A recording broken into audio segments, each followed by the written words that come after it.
morning, everyone, and welcome to American Scouters Morning Coffee or Tea with American Scouter on a Wednesday morning, where I am back to being the world's number one greatest dad. It's what I do on Wednesdays. Number two is over here. Gordo, what's happening? I'm flustered this morning. I'm like 10 to 15 minutes behind schedule. I had a customer come up to me, and one of those customers just wanted to talk about the election. And so couldn't stop to get coffee. I had to rush to send my report out. And so I was like, just made it on time for this podcast. So I'm a little flustered. Yeah, there are those customers who just don't see that you have no intention of engaging. I remember when I was at Menards, you're literally walking backwards as you're talking, but then they keep coming. You're like, no, you stay. I'm walking away. Yeah, exactly. Yeah. Oh man, no John, because he's a grown-up now, working and all that kind of stuff. So no John this morning, but we do have a lot to talk about from yesterday because we were not able to do a post-match show. So this will also serve as the post-match show, I guess. What did you make of yesterday in general? It just felt, I don't want to say too easy. It wasn't easy, but it just felt very comfortable, I guess. Yeah. Second gear. I never felt like it. Even though it was 4-0, I don't think we ever got out of second gear. There wasn't, in the beginning, I think Leipzig controlled the majority of possession, but I never felt that it was dangerous. However, Kelleher did make 2 or 3 world-class saves to keep the clean sheet. So, I mean, the storyline could have been different because I believe he saved one early in the game that would have made it 1-0. And then obviously the offsides goal. So it's not like they weren't threatening. It just didn't feel threatening. Yeah, it was an odd kind of game. And the first half, it was not. I mean, when the half ended, I remember writing that wasn't bad. That wasn't good either. It was just a first half, we just showed up. I mean, more importantly, I guess let's start from the beginning with the lineup and stuff like that. Because on Monday night, when we talked on the podcast, we were way off. So I think the slots.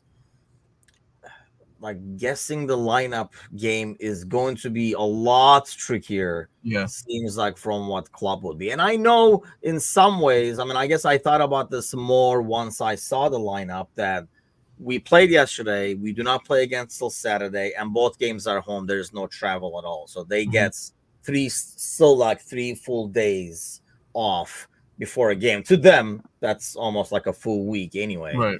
But I mean, what did you think of the lineup? Konate starting right away. Didn't see that coming. We thought Robertson would start based on the weekend. Costas is out there. Obviously, the front three, which worked like a charm and stuff. But what was your initial thoughts when you saw the lineup? Yeah, well, it showed me that Costas is his number one left back choice, right? It has become very obvious that in tough situations he's going with Costas at the moment, which I think as a Liverpool fan, you look back at all the good times of Andy Robertson, you go, how is that possible? But if you look at just this snapshot of this year, Costas has been much better than Robertson. However, he didn't do himself any wrong when he came on as a substitute. I felt like Robertson was strong. He made one tackle that led to one of the goals. So that was surprising for me. I think it was something that we all kind of thought, but that I think confirmed it and cemented it, that Costas definitely has that number one spot at left back. I was very, very happy. Are you okay with that? I mean, I know he's selling it as there's a lot more rotation, a lot more earlier rotation than there normally would be because Robertson didn't have the preseason and stuff. Are you buying what he's selling there? Yeah, it's possible. I think that if the left side of attack continues to perform the way it is, you can get away with having a subpar defender because all the pressure and the eyes and the coverage is going to be on Gakpo and Diaz over there. And as long as their vein of form continues, eyes are going to be on the defensive side of the right of opposing teams. If that ever falters, or we start to see the attacks are coming from a different side, Costas is going to be a little bit more exposed, and I don't think he'll be able to handle it. And then you'd have to go for either a long-term replacement or Robertson's going to have to step up. I don't want to say that they haven't had the time, they haven't had a lot of time, but it was Scotland. They had 3 games. They were and they weren't particularly great games. I'm not saying Robertson ran himself in the ground, but I will say like the past like 3 or 4 years, especially with Klopp at the helm and the way that they trained, he probably is a little leggy. So I think it's a good move by Slot to say, it's not form that's the issue. It's just stamina. So hopefully that will improve. Yeah, I mean, I hope so. And maybe this is a better role, seeing him come in and to play the way he did and stuff like that. Mm-hmm. And I mean, it's tough for a guy who has been like penciled in to the starting 11 for so long to be like coming off the bench. But no, I'm sorry, I interrupted you because I wanted to ask you about Robertson. But like the midfield and the front 3, we kind of were hoping. I guess, like I say, like we were hoping for more rotation, but maybe not considering that 3 full day rest thing. Jones instead of Szoboszlai, and then no Nunez, which was also kind of a shocker. Yeah, but it worked. It was weird to see Diaz and Gakpo. Like, that's what we were saying in the beginning, is like they're both so good, but you can't play both of them. Well, if he can figure out how to play both of them, and they both continue to perform the way they're performing, man. And then Salah that's like the free space in bingo. You're not taking him out of there, right? Like, so it's not. I mean, if he can squeeze performances like that out of Gakpo and Diaz, and they continue to perform the way they are, that's going to be tough for anyone else to squeeze into that top 3. Yeah, so says, what do you guys think about Diaz playing that 9 position going forward? Yesterday in the pre-match when we were talking about it, I think the main assumption was because he's done it before, Gakpo would be the one in the middle and Diaz would be on the wing. And I know like Salim, I mean, like they were saying, like, hey, why not give it a try? Like, why not give it a try at a game like this where you put Diaz in the middle and keep Gakpo where he says he wants to be? I mean, he clearly went out of his way to say, like, I'll do whatever, but that's what I want to do, kind of a thing. And I saw in the post-match him talking about Ta and, like, in terms of matchups, they felt, like Diaz would be the better matchup against him, which is what I really love about the whole Slot experiment so far, is the fact that we're a bit more game specific in terms of like what we do, as opposed to we do what we do, and if we execute, we win, kind of a thing, which obviously has worked as well. But I kind of like this a bit better. Definitely gives us a lot more talk to about. Yeah. Diaz in the middle over Nunez or Jota. I mean, I still put Jota as the main guy in the middle, but how do you see that? He got a hat trick, so and that was the first one in a long time for Liverpool players. So obviously it worked. And if that, sometimes too, like when a player isn't sure about moving into a position they're unfamiliar with, and you get a performance like that, I mean, do you think Diaz is not all on board about being in the middle now? It's like, wait, I get this many chances from here, So like, he now has the buy-in mentally from the player as well. So if he wants to implement him in there, it's another amazing tactic that or ace up the sleeve that Slot can play. And another thing that managers will have to try and factor into their weekly planning for us going in is like, who the hell is going to play in the middle? And obviously all the players we have offer something completely different. I mean, Diaz yesterday he did not play the same way as Nunez plays. He does definitely, neither of them play the same way that Jota plays. So when you think about prepping for playing against Liverpool for an entire week, and now you've got an alternative option, it's just it's why we're going to lose, like you said, this let's guess the lineup, because it is very game specific, and it seems like it's going to change on a week-to-week basis, which is phenomenal.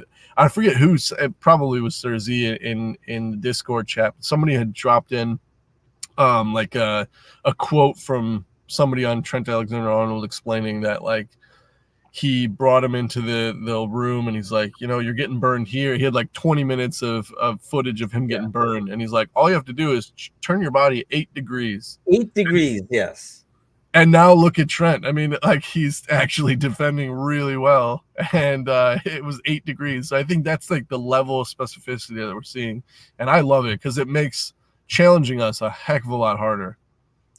Yeah, and it's probably better for the players too. It almost feels like, hey, we're going into the situation like this was like a thought out method of how they would address this team, right? And like the new staff coming in, because it is a tricky spot. It's a lot easier. I mean, I've done both in my career. For example, I know psychologically when you come in as the cleanup guy, Mm-hmm.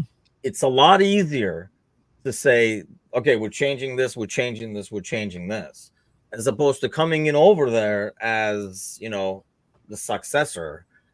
But actually, things are not all that good. But, this guy had the reputation for being good, but under the level, it is not all that good. And it's kind of harder to change things.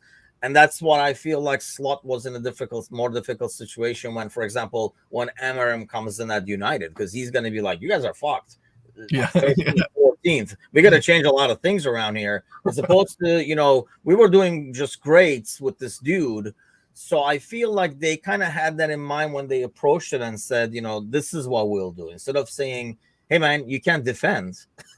Like you're not defending. Just say, present it in ways. I think that's probably better for the players.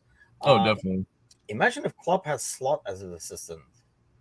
I don't know, because I don't know if Klopp would listen to. I don't think it's different. I think it's just like different ways of approaching the game. And you can't say Klopp's is wrong based on what he's done. But it's just different ways of approaching the game. It is a bit more tactical. And I think, Klopp did not explain his tactics as much, but it did feel like for the most part, we did what we did. And if we did it well, you had no chance. Yeah, it was Virgil van Dijk that said, like, Klopp, what was the term that he used? Man, it was such a good term. Just like willed themselves on other teams. Imposed themselves. That's what it was. They imposed the style on the game and like basically shoved their style into the throats of the other opposition and to try and change the game, where Slot seems very much more like a chess setup of like, all right, if you're going to move here, I'm going to move here.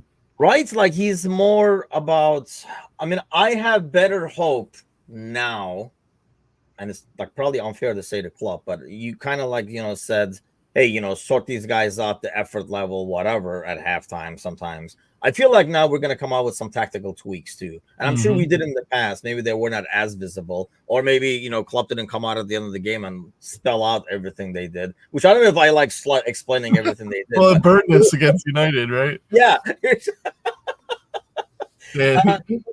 Go ahead.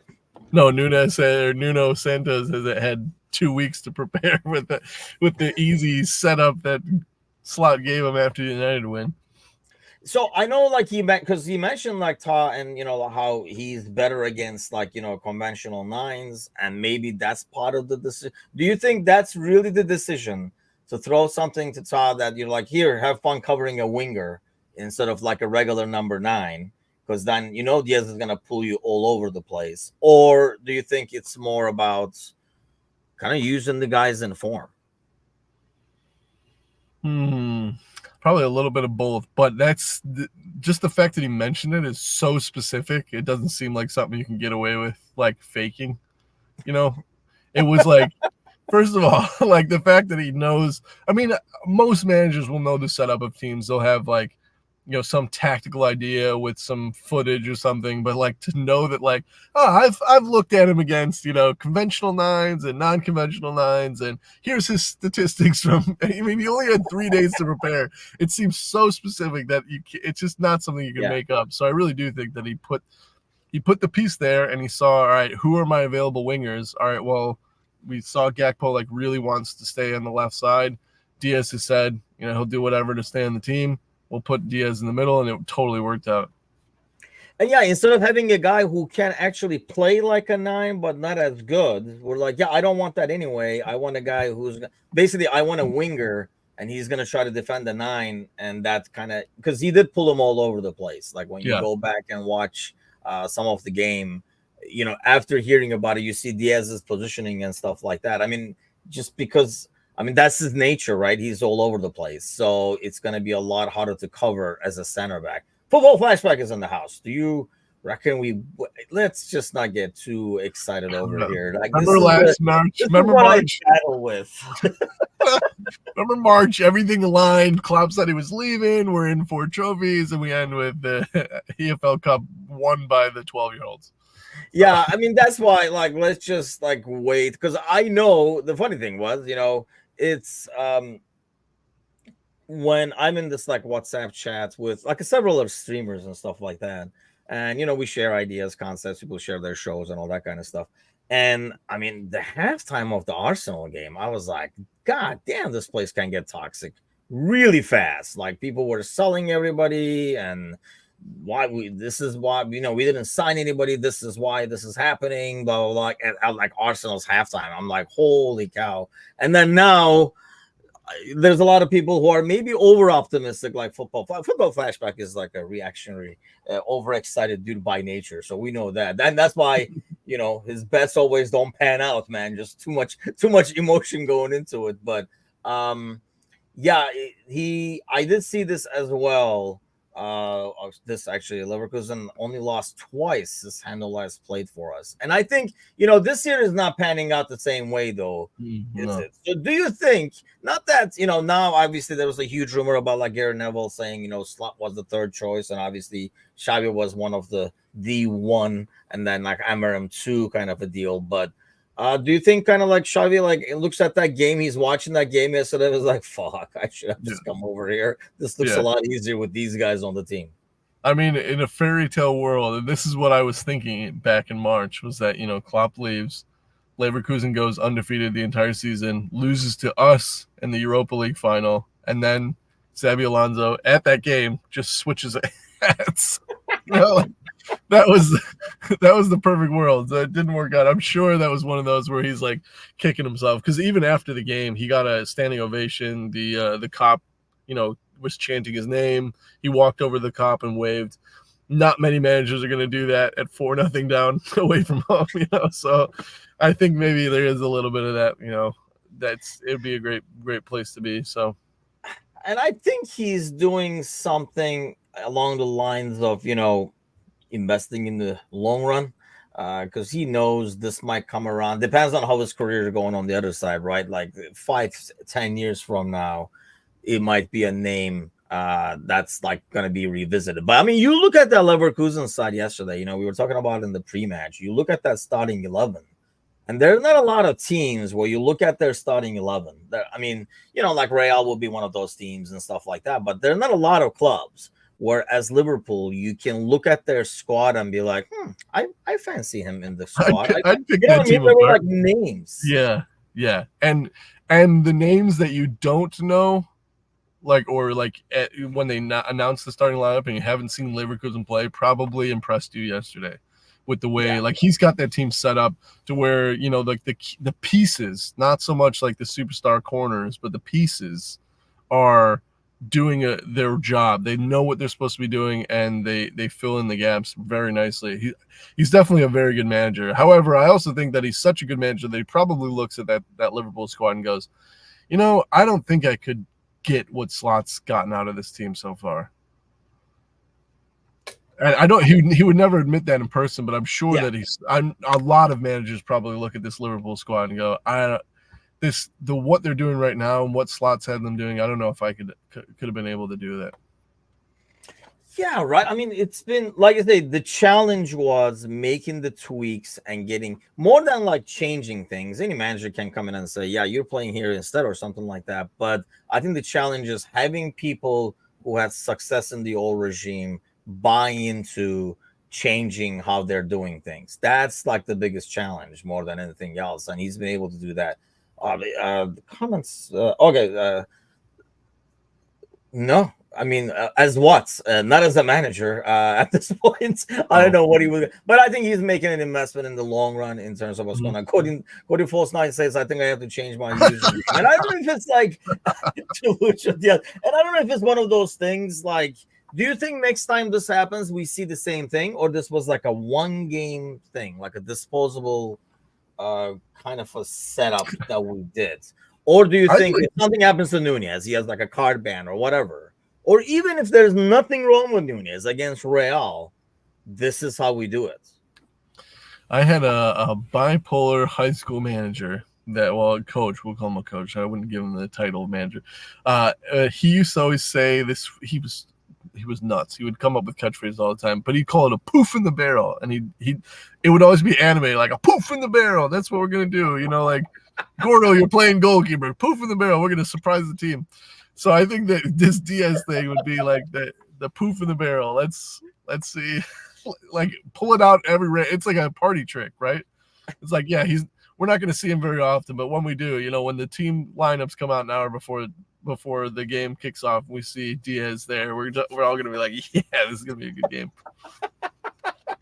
I mean, I guess it really depends on the matchups and everything like that, and I get that, and we'll talk about that. I think there are some things he does almost like better. I mean, the hold-up play is not going to be there, but I think his movement is a lot more confusing. And I don't know, maybe it's a confidence thing too. Like, you see the game yesterday, even before, is that the third goal? Like, there are sometimes, I mean, I feel almost like bad for Nunes at times because he's making some runs that, like, people look up and maybe they don't have the confidence, or maybe, like, the pass he wants is going to be more difficult or whatever it is. They look away from it, like they see it. We used to say this about Minamino, right? He's like, he's open, just give it to him. Yeah. But it just feels like, there's like I think right before the third goal, he's like doing this run and he's on, but the ball doesn't go there. They kind of like circle it to like the right, or maybe because it is a new system where we don't take as many shots over there. I think if we have another number 9 option, I think we have another one. It won't surprise me to see Nunez playing in the left a couple of games time. That's actually like an interesting thing too. See, but Klopp used them over there a few times, and it did not work out. And I think that's probably enough. Like, it's obviously seems like Slot has a wealth of footage to pull from, and I think he'd probably see that. And I mean, maybe there's a utilization that Klopp wasn't doing, and just kind of sticking them over there and like putting setting the system up the exact same way and just moving a piece is a lot different than moving a piece and changing the system, which I think we sort of did yesterday. I mean, I think, Darwin still has faith in Darwin. I think he can win a Ballon d'Or one day. I don't know. That's a little bit too much faith. But he is the perfect manager for him. I think maybe he's handling them differently, and we're kind of like seeing – I think there's no doubt that we're seeing a better Darwin this year than last year. And it's a Darwin who gets what is asked of him. So either they got a translator, or he learned English, or they're spending the time with him to understand the tactics. I mean, I've been like harping on this for a while, where Nunez gets it and somehow Trent doesn't, kind of a deal in terms of like how we want to play. And there was a huge discussion, let's say, on Discord yesterday. Trying to find the right word, but and I'm not saying Nunez is not doing better, but when you look at this season from the beginning, he is 4th or 5th most. I mean, if Jota was healthy, he's probably 5th in terms of contribution. Yep.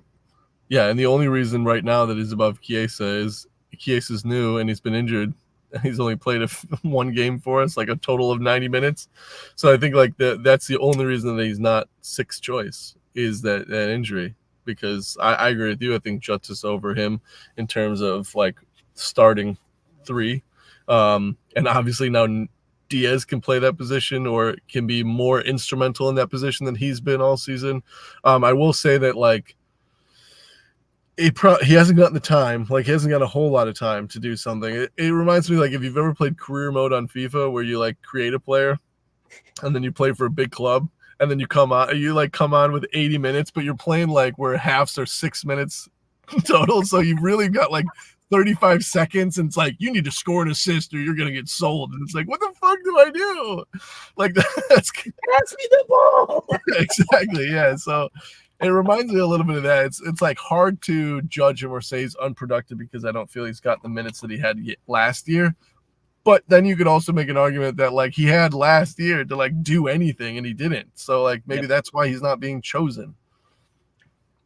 I mean, here's the thing. There's certain things that he brings. I mean, people talk about, I can't remember who it was. I think maybe like Gally was talking about the pressing and stuff like that. Like, he's gotten better at it, but I still feel like he's not as good at it. I feel the same way with Gakpo sometimes too. There are times where Gakpo, he did it twice yesterday, where when he loses the ball and he gets frustrated as he's losing it, he starts this independent press that sometimes Nunez does. Like, I'm going to press all by myself, kind of a thing. And then he gets out of position. And, you know, like when you play against good teams, they are going to play around that very easily. Like, I am going to see that. I mean, shit, we used to do that in high school and college. Oh, so yeah. You don't have to be a very good team to see it. Like, Away! yeah, like exactly. Like a guy running like psycho is like tip, tip, tip, and then we're just around you. And then, you know, like the guy just standing next to you, like, because I was a center back, and the guy standing next to him, like, you are way out of position, bro, because we're going on your wing over here. So I feel like Gakpo does it at times, and I think, you know, there's a bit more discipline though overall to his game. I really like, you know, what Gakpo brings. I think you don't get that as much from Diaz when he's on the left. The threat of the shots really opens the cross. Because, you know, I don't think, you know, he scored a couple of goals like that, but the threat of Gakpo's shot is much bigger and a lot harder to defend, gets a lot more attention than, you know, I think Diaz on the left. So this might be the way moving forward. I mean, I was thinking if you're Nunez, you're like, you got to be freaking kidding me. Yeah. Like, now I got to compete. Now I'm third in this spot, kind of a deal. And I do feel bad for him because you can't fault the efforts. But at the end of the day, you know, this is not the rec team. We don't just go by efforts over here. And that's the thing is, like, if it's gonna cost you the game, I don't care how hard you're running. You know, this is not. It's not Little League anymore. And like, sometimes I feel like you had even commented something along the lines of like, you're just like trying to speak it into reality. Like you're so entrenched in supporting him that like you've lost. You can't see the forest through the trees in terms of output and production. And I want to kind of get to that. Let me address some of the messages over here. The Never Walk Alone family says, would you guys rather sign a CDM or CB in January? I am still in the camp that we have not fully seen slot ball, if you will. So I think there are like different players that he has in mind. I mean, is that like another guy like Gravenberch to play like Gravenberch? Because if you had two Gravenberchs, that'd be pretty impressive. And I don't know if Zubimendi is that guy. Like, what kind of a right back does he want? What kind of a left back does he want? I just don't think we fully have seen what he is. Mihaly is in the house. Dude, we were talking about you all weekend. Mihaly is actually from Hungary. And he says he's a Hungarian. I don't know what's happened with Dom. Yeah, I mean, in terms of like Curtis, because Liverpool video says Curtis is better than Szoboszlai. He proved it again. But Mihaly, your boy Kerkez, man, we were talking about him all weekend about his assists, me and Anand, because he was on the Friday show commenting about Kerkez coming over as the left back. Like, for example, I don't know, is that the kind of left back we want? Because really, Robertson, well, the younger version of Robertson is that guy. Yeah. But I don't even know, I'm not even sure that is the kind of guy that he wants. Let's go to Curtis first, and then I'll get to like Elliott and stuff like that. But I mean, he was arguably the man of the match yesterday. It's kind of hard to take away from Diaz when he has a hat trick, obviously. Right. But if there's no hat trick, you're probably giving it to Curtis, that the assist on the first goal and what he did overall. But let me ask this question then to you. What is it that sometimes we get man of the match Curtis, and sometimes you just get Curtis? You know what I mean? Like, yeah. Oh, man.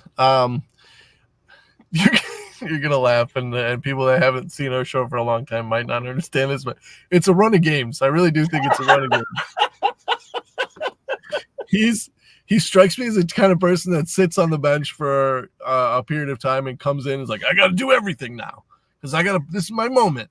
And then you give him a couple games, he's like calm that he's like in the starting lineup and he's being chosen and rotated, that he comes in with, you know, a head on his shoulders and makes the right passes. And I mean, his balls through the lines yesterday was like Steven Gerrard in prime, like some of them. Like he played 2 through to Salah, and I really felt like we might have had 2 hat tricks yesterday if Salah was on his game, because a couple of those is like, man, Salah on form would have buried 2 of those chances. He plays one into Gakpo that's gorgeous. He assists one, so his like the ball playing through the lines was I mean, he found the spot. So I love seeing that. I do think I know I'm joking, but I do think it's like he gets worried that he's not part of the system, and once he gets that confidence back that the manager is looking at him and he is an option, it seems like he comes out with a lot calmer demeanor.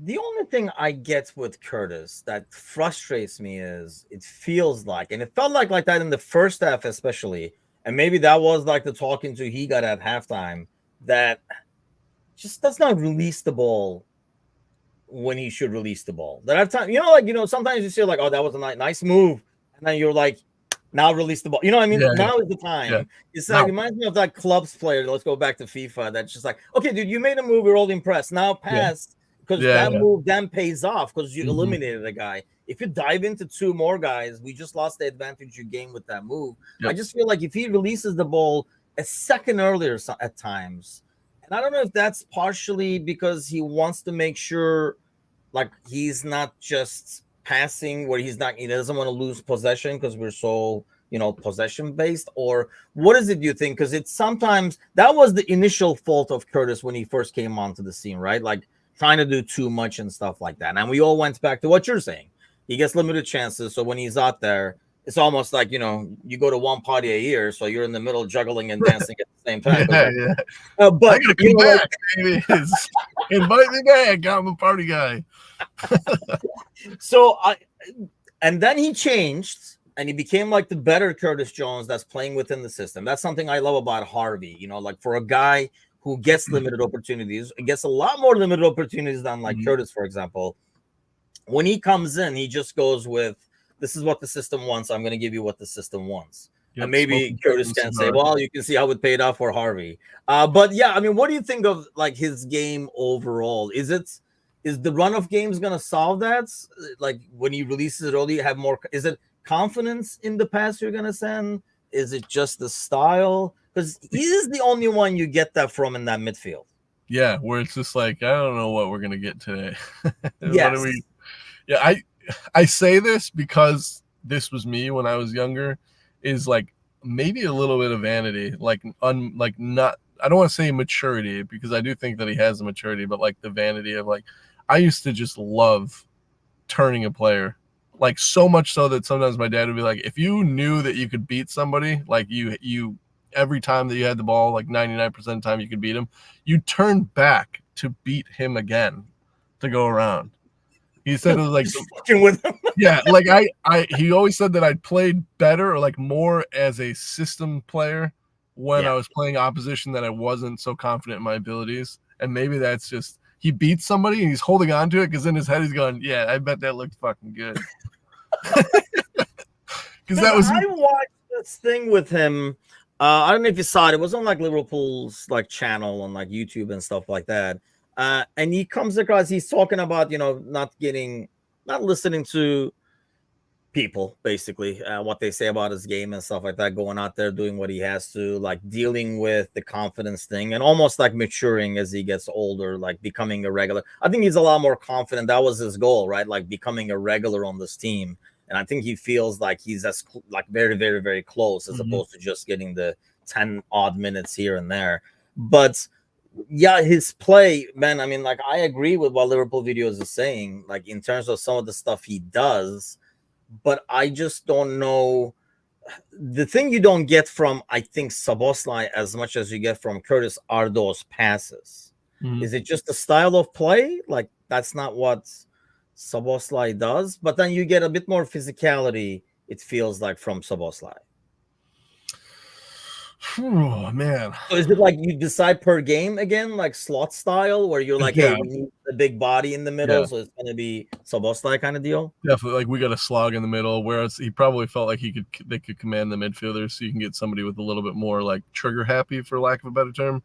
The other thing that you have to remember is like this kid was coming up in a system where like he was idolizing Steven Gerrard, where like that was the player you wanted to be. It was like these cutting through the line, long pass through the middle, marauding forward, kind of not having a whole lot of responsibility to a certain area.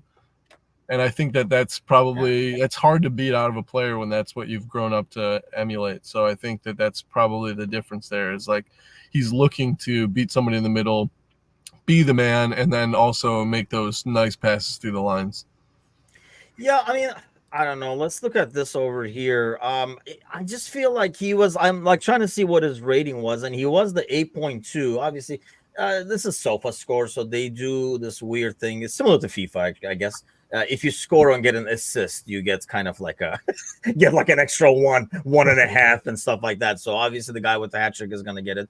I thought this was actually kind of harsh, and that's why I was going to ask you. Like when you look at these player ratings over here, the right side. I mean, yesterday the way people were going at Trent, I felt like maybe I'm going easy on Trent. So I'm the nice guy, kind of a thing. Konate at 6.9 and Trent at 6.8, who are like the lowest on the team, which obviously you're doing pretty darn good if your lowest on the team is rated 6.8.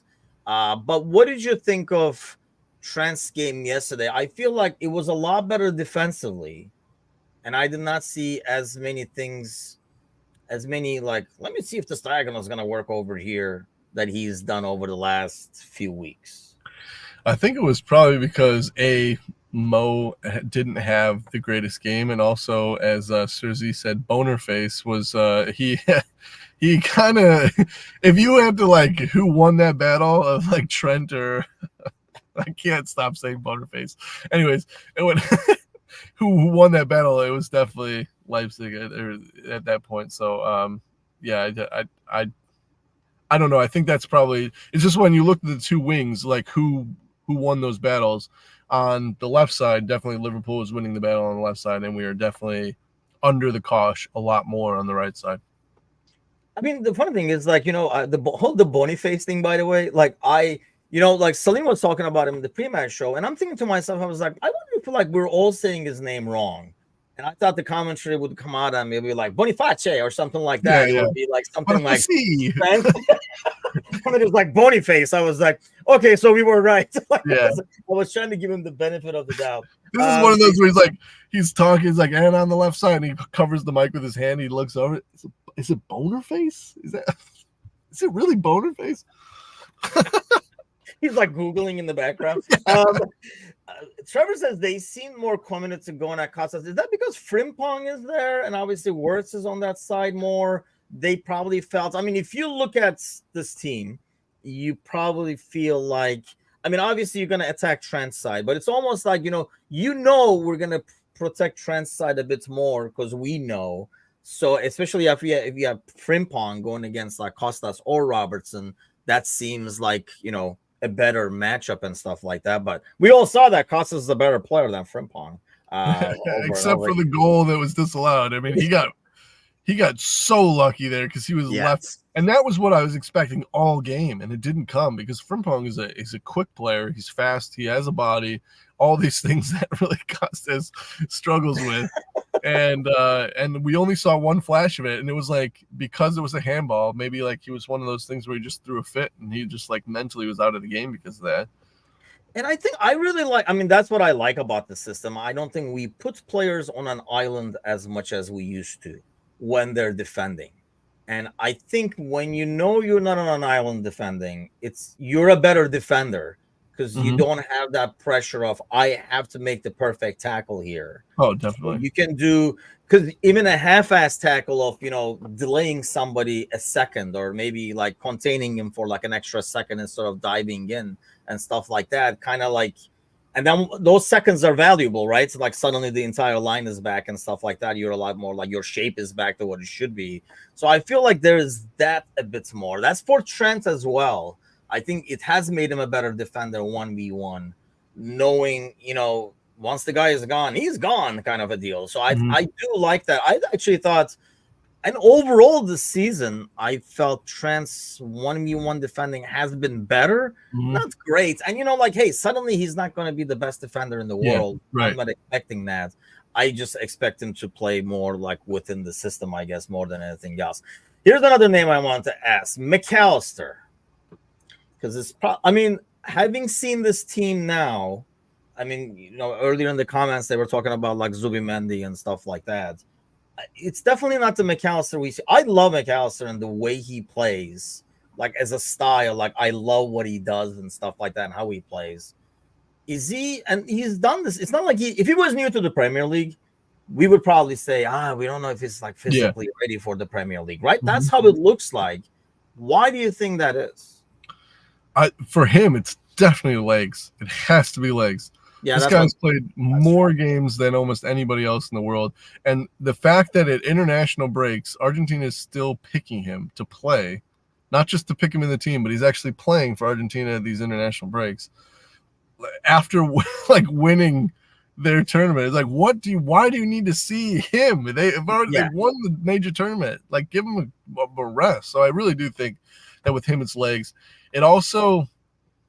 It strikes me as a situation that we're kind of, like you said, sweeping under the rugs because we know his ability, but it has the potential to go sideways for us. And I think in January we'll go for the Zubamendi person. I don't know if it's going to be Zubamendi, but the guy that he originally wanted, because it was the only only position that he really highlighted over the summer. So obviously that's where he felt that we needed somebody. So we'll definitely probably see him go again. Well, we need to move him into a position, like not the position that Klopp created for him, which he's currently sort of playing in that pivot. Yeah. We need to see him higher up the field so that he gets his confidence back as well, because you keep having performances like that, eventually you're not going to be able to sweep it under the rug, but I don't think it's completely his fault. So you think if he played where Curtis was yesterday, if they swapped, McAllister could potentially be the man of the match? I think that McAllister in that role, in prime McAllister mode, is a multiple title winning type of player in a system like this. I think that it's one of these situations where we've got this gem, like it's like the what's that movie with Jennifer Lopez where she's the maid and then she becomes like super famous? I forget, whatever. I don't know. I'm not as versed in the Jennifer Lopez movies as you are. Right now, he's the maid, right? He's just cleaning, he's scrubbing toilets. But like once you put him in the spotlight, like he's gonna go and be a superstar. I have not watched this movie. Is she like singing as she's cleaning and somebody hears it's been or what? So I can't even remember why. Well, whatever, dude. You probably have that. You're like, you want to watch that movie again? And I think the wifey is like, not again, Gordo. If I'm not mistaken, I'm pretty sure she falls in love with the person that she's she's cleaning his house, and then he like makes her rich. So,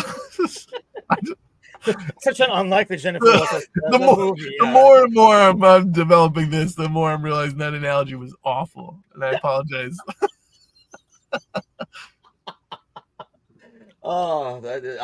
This is gonna stick. I'm gonna make. All right. It's Goodwill Hunting, okay? It's Goodwill Hunting. He's the janitor at the school, and he really No. You're not getting away from this one. He's the Jennifer Lopez of Liverpool moving forward for you. Trevor says, I'm done chasing Real Sociedad midfielders. Stop asking girls that don't want to go to the prom with you. You might reconsider now that the quarterback of the football team is going with somebody else or something like that. Okay. What is going on here? The entire American contributors, like you guys have like a watch party that I wasn't invited to, sitting around watching. Thanks, Trevor. Oh, Trevor got so intrigued he had to Google it and be like, gotta add this to my playlist. Watch it tonight. Yeah, he Googled it for me. Thank you. Made in Manhattan. Okay, movies to avoid, number 3. Okay, so yeah, I don't know. Like I've been saying about McAllister that I do like him in a more like where he has like a wider vision. We were even talking about in the pre-match, and Salim and Cersei said the same thing you are actually, like in terms of like he just the legs. He's just not like 100%. We're only getting it's been a FIFA day, but like a FIFA like 60%. So like he starts at 60%, so he runs because he does look weaker. And like I say, if we had signed him in the offseason from I don't know, like River Plate or something like that, and he comes over, we'd be like, yeah, he is not physically built for Premier League, is what we would probably say based on this season alone. But he's been there, done that in the Premier League, so we know he can do it. So I don't know, maybe is it? Do you think this system helps him or hurts him compared to last year's system? Let me ask you that. I think it hurts him because it's less the like goal mouth involvement that he's like really, really good at. Like we're seeing he's taking less shots, he's not as active inside the box. And I think that's where he shines, is being a part of the actual attacking chaos that we create. So why do you think is it okay? Do you think it's because there's nobody like this is how much we have, and you want McAllister out there, and you maybe want Szoboszlai out there, and this is the best combination that Slot can come up with or in an ideal world, like in an ideal world, if Zubimendi was here, do we not see Mac, or do we not probably see Gally was saying this? It could be a world where we're not actually seeing Gravenberg if Zubimendi comes here. Yeah, because honestly, that was it's like, all right, who do I have? Looking through the list, and like, all right, Gravenberg, like it's your chance, and then he's owned the position. So I actually think that in the long run, this probably works out better for us because we found somebody that we might have discarded, as a potential for that position, and he's really owned it and he's matured with it, and we see the player that we bought, and that's very exciting. I think the McAllister thing is, he's the best player in the midfield by a country mile, that even half-assed, he's playing that position better than anybody else that we have. And I think that shows just how good of a player that he is, because he's consistently being picked and probably not having as stellar performances as we'd like to see out of McAllister, especially the performances that we saw last year. Yeah, I'm kind of torn on that as well. Like, I don't know if Gravenberg would be the one that's ultimately sacrificed, and most likely rights it would be, because that wouldn't, or would be Gravenberg be where Szoboszlai is? That would be like an interesting what if Zubimendi comes over. I don't know who ends up where. Like, does everybody rotate one step to the left, kind of a thing, or? But that's like, I mean, it's a good problem to have. I think having not seen him used there at all, I'm getting the concept that we are never considering, because when Szoboszlai came over, because of his like background on what he plays and stuff like that, we were like, oh, he's the insurance policy for Mo. Like, he can go right wing and stuff like that if you want. But having never seen that, not even a hint of it, and he doesn't even come on as a substitute over there. Yeah, like if the last 5 minutes, why don't you just finish off as right wing or something like that? I think we saw it like once, and I think that was last year when we saw him on the wing. I just feel like that is not what we're thinking ever for him. So it's going to be interesting. I mean, these are great problems to have, because you do need probably a solid 5 to 6 man rotation in midfield, because 1 or 2 could be injured and stuff like that. I mean, we started the season thinking the front 6 is great, and that we're down to 4 now. We're rotating out of, so you want to have at least 6, I guess, in every cluster as you go. But I mean, going back to his question, if I gave you only one player to sign in January to get this team improved even further, like when you watch it yesterday, I was like, holy cow, man, like, how are they making this look easy? This is Leverkusen. Like, they made it look like we were playing like Sturm Graz or something like that. Yeah. I mean, the way we dominate. And the first half wasn't anything like that, by the way, but still, they made it look very comfortable and easy at the end against Leverkusen. So it's maybe not fair to say this team still needs this or something like that. But if you had an opportunity to say, hey, you know what, this would guarantee us, take us to the next level kind of thing, where are you signing?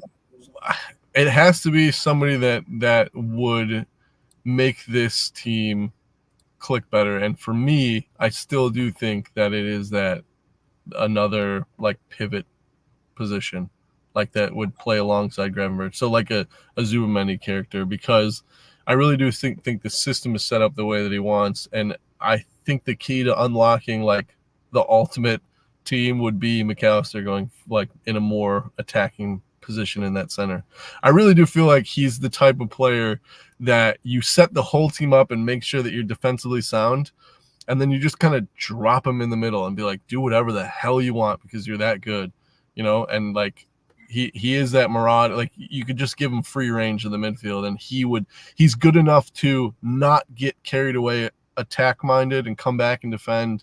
I think he's one of the only players currently that, well, he's definitely the only player that we have that like you wouldn't have to give him set instructions. He'd just naturally know what to do defensively and offensively. Yeah. I feel like we have a lot of players that if you like, like even our best players, Trent, Mo, you don't give them those instructions of like, all right, off the ball, this is where you need to be. Yes. That those players drift.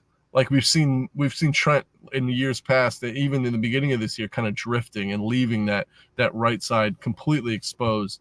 And I think McAllister is one of the only players that has the enough mindset that he would play exactly the way he's supposed to without any direction. I guess like I'm still concerned about him like playing advanced where he has to receive the ball with his back to the goal and stuff like that physically. Is he going to be able to handle that? But I guess it goes back to what you guys are telling me, and I'm kind of like buying for the most part his legginess. And maybe if you add an extra body at the worst case scenario, because here's the thing, like when you add the extra body, you're not moving Gravenberg, you're bumping McAllister up, which means you're taking Jones out of the equation now as well in terms of your ideal 11, if you will, and then Szoboszlai. But maybe doing something like this will enable them to get more rotation, more rest, and you see a better version of McAllister and stuff like that. Definitely. So I am kind of for it. I know, because of all the other contract situation, obviously the January is a bigger question mark and stuff, but yeah, I probably agree. I mean, if this team needed to add one more piece, it would probably be to midfield just for like rotation. Does that really screw Harvey though? Because Harvey's not going to play up top. Like we've seen him play wing. I mean, maybe it's unfair. It's almost like when we put Kelleher in goal for Ali. Like it's like, well, he's no Ali. So when you play for Mo, it's like, well, he's not Mo. Is it just unfair of him, or just because he doesn't have that top pace that Mo does not have as much anymore either? But he still has the threat at times. Yeah. Well, and also like it's a harsh business. Like we've seen what he can do, but you also can't rely on somebody that spends an awful lot of time in the treatment room. And it's a new manager, and it's really unfortunate. But like when you spend time in the treatment room, and this is all he sees, of the output that he's getting from the current players, you kind of get forgotten about. And I'm not saying that Harvey Elliott's going to get totally forgotten about. I think he has the ability to come back. But like if you are looking at January with what we've done so far, it's hard to. I'm sure it's hard for even our fan base to remember. Like, oh yeah, Elliott. I totally forgot about him. Everything's clicking, and he's not in the team. So, it's a tough position to be in. But I think that you look at what you have and you look at what's available and what's reliable. And right now, Elliott unfortunately isn't a reliable choice right now. And it's like kind of like an interesting deal because really his biggest strength to me, Harvey's biggest strength was coming into a game and knowing what needed to get done in the system. That was, I thought, his biggest strength when he came for, Klopp and off the bench and started moving the ball, started playing it faster or whatever, like that we would, like whatever Klopp was probably screaming from the sideline, he would come into the game and start doing it. It felt like, and that was his strength. They were like, finally, okay, somebody switching the ball or somebody moving the ball fast, blah, blah, blah, doing the defensive work and stuff.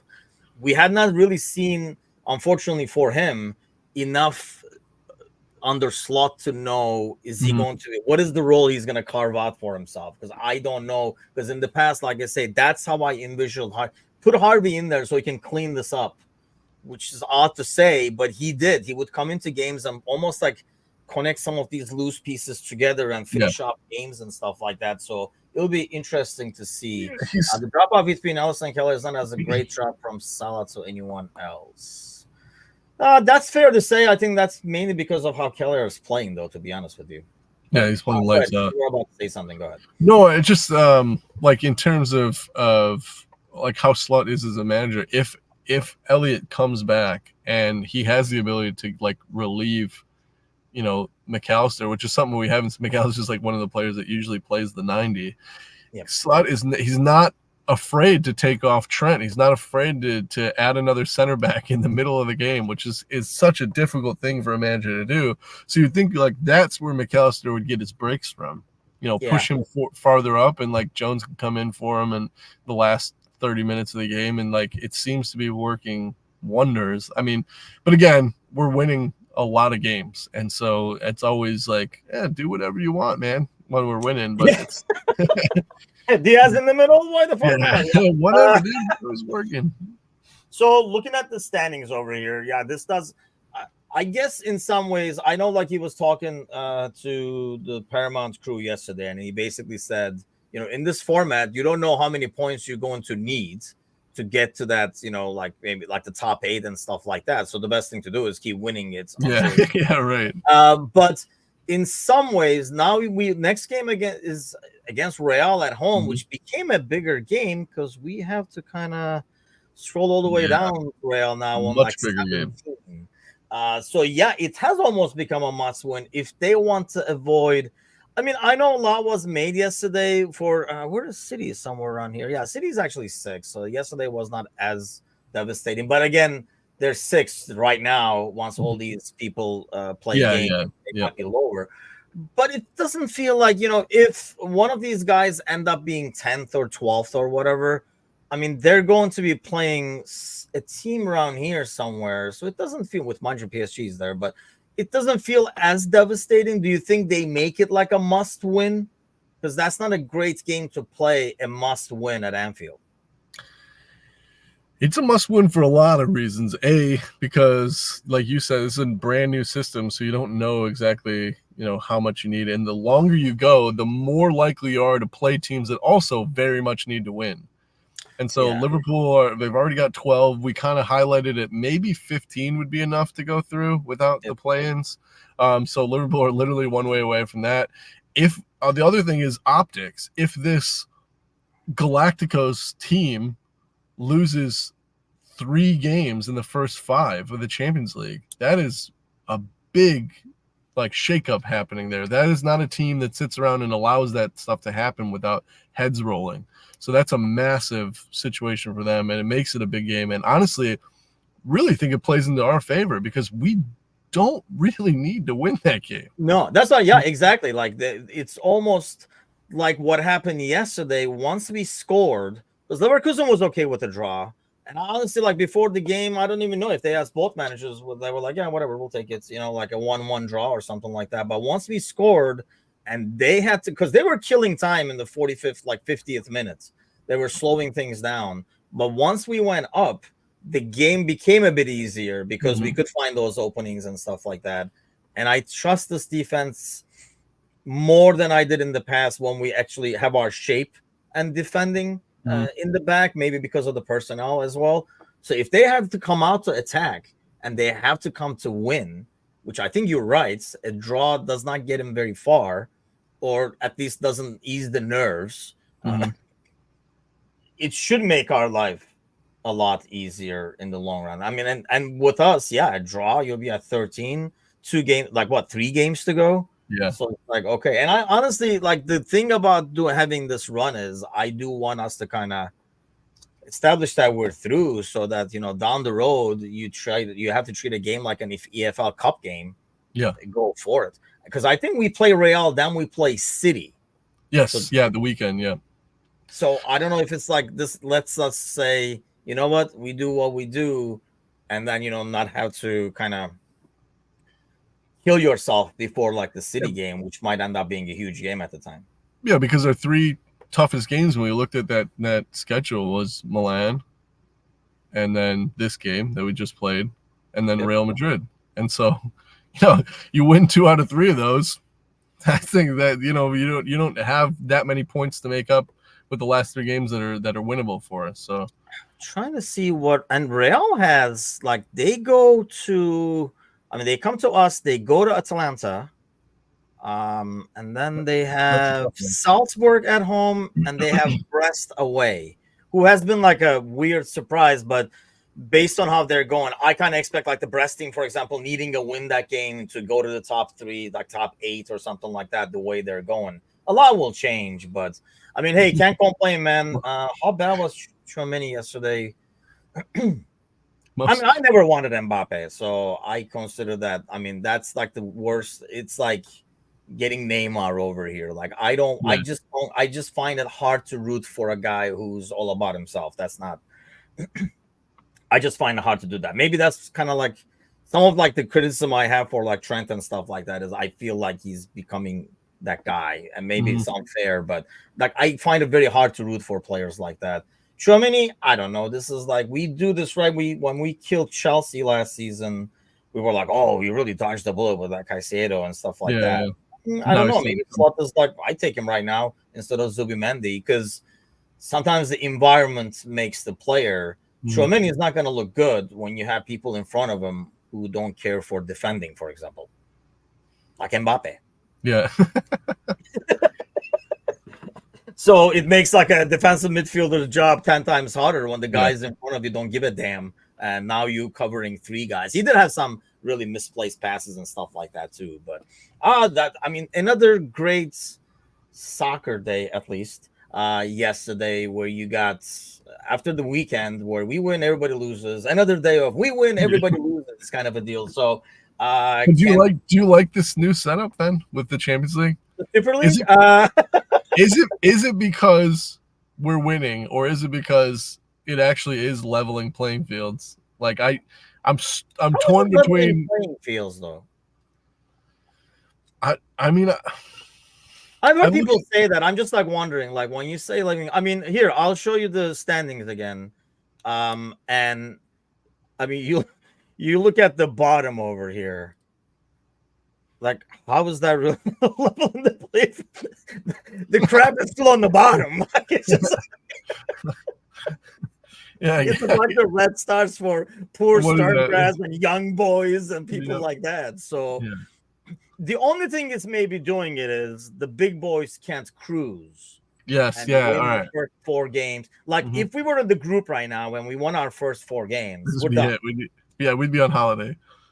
Yeah, right. I mean, that's the thing. We'd be done, and then it's all rubber matches from this point on. Maybe it stops me, but I mean, I think now you're gonna get to 7 and 8 possibly, and you're gonna have some rubber matches. I think what he has done for UFA and the pockets is the fact that now you can maybe do something where even if it's the 7th, 8th game, right? Even if Liverpool is like playing a rubber match and training like an EFL Cup, on the other side, Real still has to fight for their life against Milan and stuff. So you have a bunch of big boys still fighting for their life, as opposed to only maybe one left. Because in the past, they were like, oh, the group of death. Who's going to make it out of that? Yeah. Now it's like, oh, are they going to make it? Are they going to make it? I just don't think, if you're Real Madrid, well, Real Madrid is not a good example. They'll freak out at any easy time. But like AC Milan or something like that, you're like, we're decent. We're going to get there. And then we'll take a qualifier against, I don't know, Atalanta or PSV or something like that